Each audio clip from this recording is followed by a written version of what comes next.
The novel opens in a hotel in the Algerian city of Biskra. A dance is being held, hosted by a young woman named Dinah Mayo and her brother, Sir Aubrey Mayo. It transpires that Dinah is planning to leave on a month-long trip into the desert, taking no one with her but an Arab guide. Nobody thinks this is a sensible idea. And Lady Conway, a real person who appears in the book as a minor character, disapprovingly attributes Dinah's adventurous plan to her scandalous upbringing. Dinah's mother had died giving birth to her and her father had killed himself from grief, with the result that Dinah grew up tomboyish, with a freedom that at the time was normally only allowed to boys. Before Dinah leaves on her journey, her independent character is further established when she refuses a proposal of marriage, explaining that she doesn't know what love is and doesn't want to know.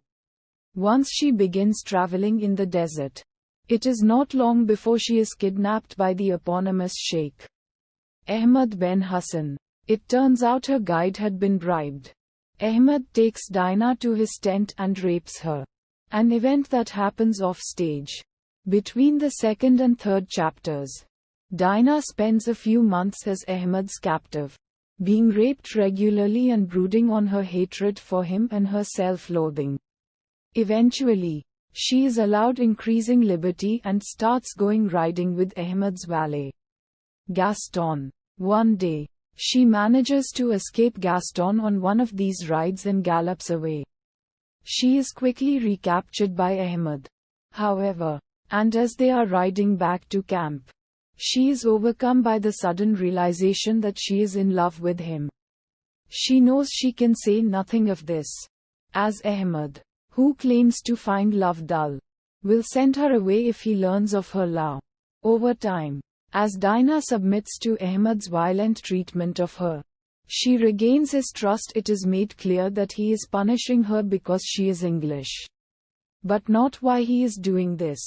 Eventually, Dinah is allowed to go riding again but is kidnapped by a rival sheikh and taken away. When Ahmed finds this out, he realizes his love for her and sets out to get her back. He succeeds but is badly wounded in the process and taken back to his tent.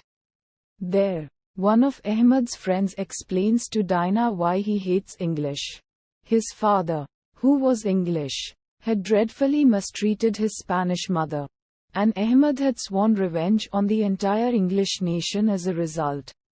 When Ahmed finally recovers, he explains to Dinah that he is going to send her away. She is upset, especially when he confesses that he is doing so out of love. He can't bear to mistreat her anymore. Although she pleads with him and avows her love, he stands firm. In despair, Dinah reaches for a revolver and attempts to die in the same way as her father. Ahmed wrenches the gun from her, causing the bullet to go astray, and clasps her to him, declaring he will never let her go. The book ends with them passionately declaring their mutual love.